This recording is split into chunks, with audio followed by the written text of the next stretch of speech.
Well, hey there, welcome back to the channel, and as you can tell by the thumbnail of today's video, we are going to be talking once again about the Oob and Mr. Boo deck that is coming out in the next set, set 21, Wild Resurgence.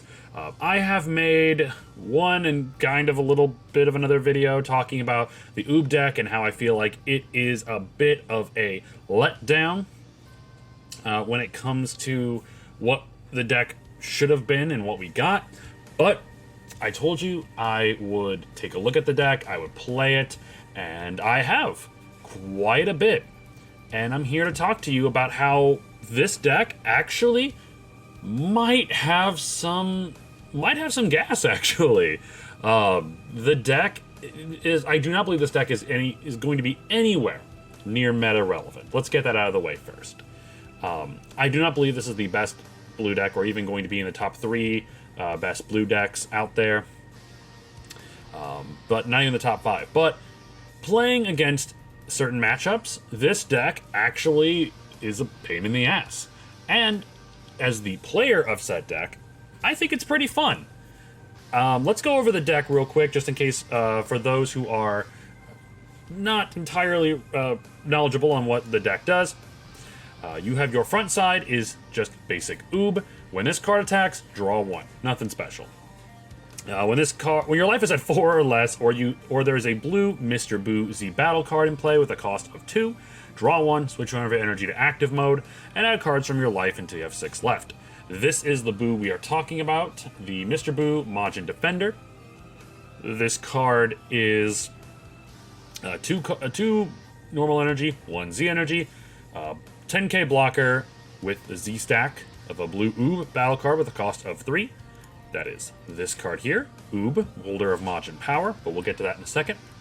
Essentially, when this card is played, if your leader is a blue Oob, or your opponent has a leader who is a Z leader, or has 3 or more Z energy, or has a Z battle card in play, and this card be removed from the battle area, you may play 1 blue Oob, the cost of 3 from under this card on top of this card in active mode.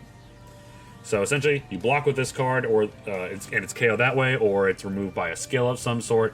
You can play the Oob underneath it, and when this card is played, your opponent draws 1 card and then adds 1 card from their hand to their Z energy. This is always going to be your turn 2. Back to the leader, though. When this card attacks, draw 1. Additionally, if this card attacks your opponent's leader and there are no cards in your opponent's combo area at the beginning of that battle's damage step, draw an additional card. So essentially, if your opponent doesn't combo something, you get to draw 2 cards for that attack, as long as you're attacking their leader. Which is, in a way, it forces your opponent to have to use up cards in their hand, regardless if they need to block, because most of the time they're not going to want you to have cards in your hand. So, in a weird way, it's forcing your opponent to use resources. And then activate main once per turn. Add up to 1 battle card in your opponent's drop area to their Z energy. So if there are cards in your opponent's drop that you do not want to be there, you can add it to their Z energy.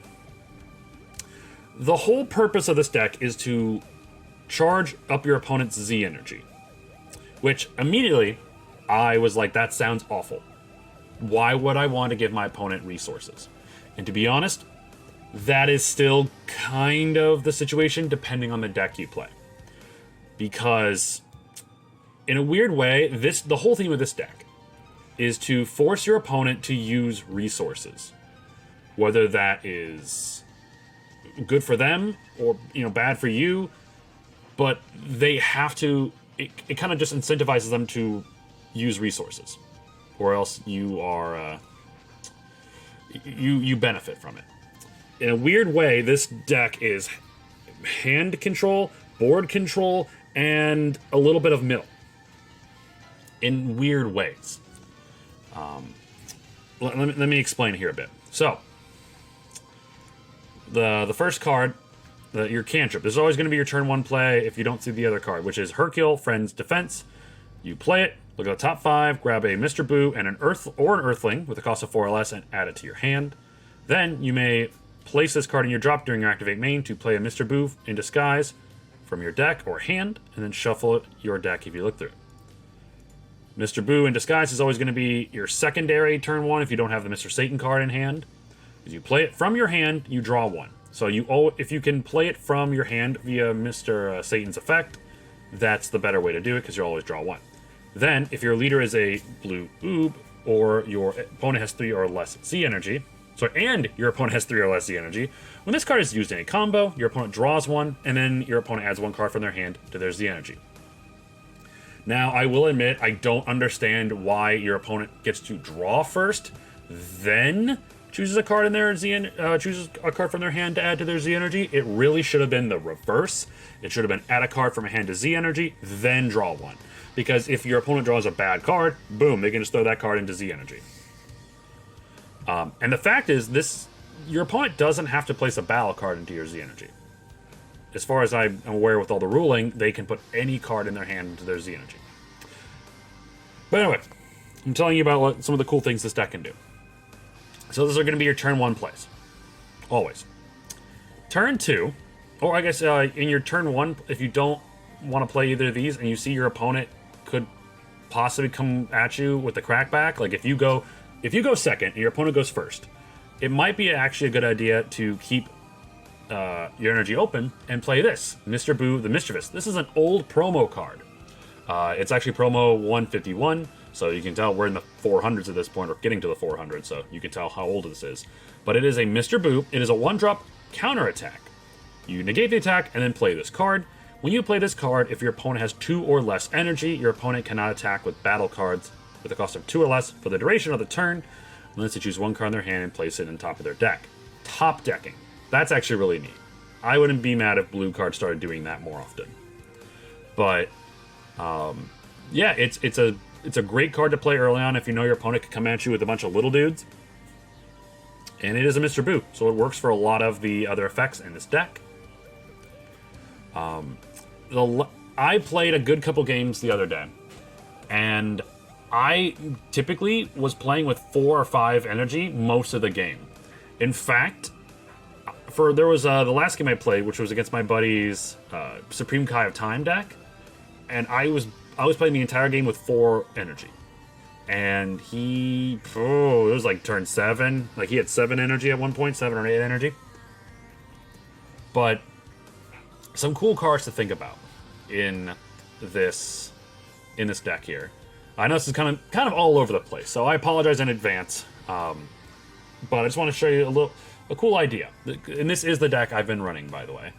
The super combo, I did change it to Great Saiyaman Town Hero, because it isn't just a normal 10k on its own, and you can activate its draw ability if you have Sparking 5. So 5 cards and drop, which is really easy to do in this deck, and it doesn't involve you, in case you can't awaken early, this is a great super combo to have, because more than likely, you're gonna have a lot of cards in your drop area. So that's a cool thing to think about.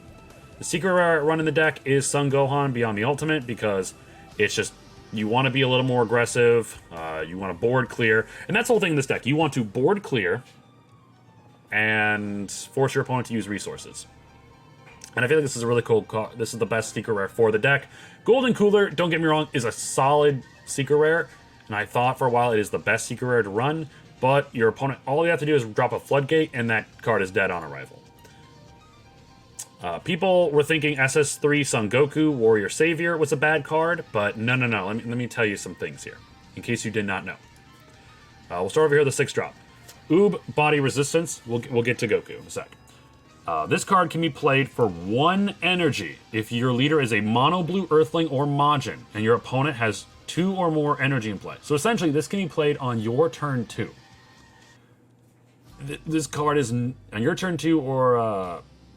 your turn 2 if you go second, or your turn 3 if you go first. And then you play this card, you take a card from your life to your hand, which is good to help get to the target spot we want to be for Z Awakening. And then you choose one of your opponent's battle cards and place it into your Z energy, so you're getting rid of a card on board. And then you play this card at the end of your turn under your opponent's leader. And your opponent's then going to be 5k weaker during their next attack phase, so it helps you stay alive longer. As soon as this card leaves the board at the end of your turn, you can play SS3 Son Goku Warrior Savior from your hand. Because as long as your leader is a blue oob, when one of your blue oob cards with a cost of 6 or more is removed from your battle area by a skill, not your skill. Sorry, not by your opponent's skills. It's by a skill. So you play this, you have an extra blocker on your turn, and this card can be a great dual blocker if you can prep right. So, fantastic card. Really, of my matches I've played against a couple red decks, a couple blue decks, a couple black decks. I haven't had a chance to really play against yellow all too much, but this deck, going up against red, is a great matchup. Not a lot of red decks have barrier, or not a lot of their best cards have barrier. So when you have cards that allow you to bottom deck cards on your opponent's board, or send cards from your opponent's board to their Z energy, there's no limit to the energy requirement. It's really, really neat. Let's see here. This promo is fantastic in this deck. 15k dual attacker. When you play it, you bounce a card with a cost of 5 or less to its owner's hand, and then you get to search the top 5 for an Earthling or World Tournament card. So because of that, you can grab Hercule Friend Demise. You can grab Oob, Pan, the other Hercule card. Your super combo is searchable. That's another big thing. This super combo is searchable. It's just that as far as like when I first saw the deck, it really made me upset not having any negative repercussions for your opponent having so much Z energy, but actually playing the game and talking with people about it, your opponent having so much Z energy, sometimes it doesn't matter. Like it doesn't benefit them to have so much, because they can't just keep using it. And as long as they keep using it, if they don't use it, it's just going to benefit you in a lot of your cards. For example, the Oob, holder of Majin Power. So when your Boo is, obviously it leaves the board, whether it be a skill or it blocks something, you play this Oob on top of it. The Oob gets Barrier. It's a 20k attacker. If your leader is a blue Oob and it's your turn, when your opponent adds a card to their Z energy, you can then choose another one of their battle cards in their battle area or drop and add to their Z energy. So essentially charging 2 Z energy a turn and getting rid of possibly up to 2 cards on their board, which is awesome. It's fantastic. Once per turn, if your opponent has 3 or more Z energy and you have a Oob in a battle, which means your leader, your Z battle cards, whatever the case may be, you can place 2 cards from the top of your deck into your drop and then combo with one of them with a power of 5k combo. So that's really cool. Helps to charge up Z energy. You don't charge Z energy too much in this deck, unfortunately, which is why I don't run the 17 floodgates, which I may start trying a build with that again, but I think right now this is a pretty decent build, at least for now. Still working on it. The Z leader did get eroded. Thank God. Previously, it said, once per turn, if your opponent has 5 or more Z energy, choose it to one of your blue Mr. Boo cards with an Oob underneath it and switch it to active mode. Essentially, that's what it was. But now they did switch it, so now choose one of your Oob battle cards with a blue Mr. Boo under it and switch it to active mode. So now you can do this. You can do that with the 3-drop Oob Z battle card, because it's always going to have a Boo underneath it. So you can swing with it, use your leader ability to restand it. So that's really cool. Another thing with the Z lead is that when this card attacks, you draw one and choose up to one of your opponent's battle cards and add to your Z energy. So it's a board clear. It gets rid of something and draws you a card. And this is the kicker here. Activate battle once per turn. If your opponent has 10 or more Z energy, this card gets 10k power and double strike. My opponent had to keep worrying about how much cards are in their Z energy, because he realized he was always around around 10. I'd always give him to 11, and then he'd have to burn up some of his Z energy just to make sure my Z leader couldn't hit him for that double strike. And essentially, on the defensive step, you can just trigger that and give yourself a free 10k combo power. It's essentially a free super combo. It's awesome. I don't know if people are saying this is poor playability. Yeah, the deck is solid. The deck is, in my opinion... Oh, wait, hold on. Before that, the Hercule Earth Champion, counterplay, play this card, you essentially draw 2. It's great for hand destruction decks because you can essentially draw 2 and then buff up your hand before you have to get rid of cards. I think it's pretty neat. And then you have 5k combo power to work with. Gohan, obviously, great card. You can charge it in Z energy to get rid of another card on their board with a cost of 5 or less, or play it for the 3 to get rid of a bigger card and play a 20k triple attacker. Solid. Pan being able to be a counterplay blocker is awesome. And get bottom decks of 4 cost or less. Full strength absorption. It's a negate that draws you a card if your opponent has 4 or more energy. Or sorry, Z energy. That's amazing. And you can play it for free by discarding a Mr. Boo from hand. You can get rid of your Mr. Boo the Mischievous when you don't need it anymore. The 8-drop is also fantastic, being essentially a 2 cost. With the if your opponent has 3 or more, if your opponent has 2 or more Z energy, because it reduces the cost by 3 for each Z energy they have. Then you can get rid of choose up to 3 battle cards in your opponent's battle area, or drop and add them to your opponent's Z energy. Huge move, clearing 3 battle cards possibly, and it punishes your opponent if they counter. It's really cool. I definitely feel like someone could take this deck to a locals and do fairly well.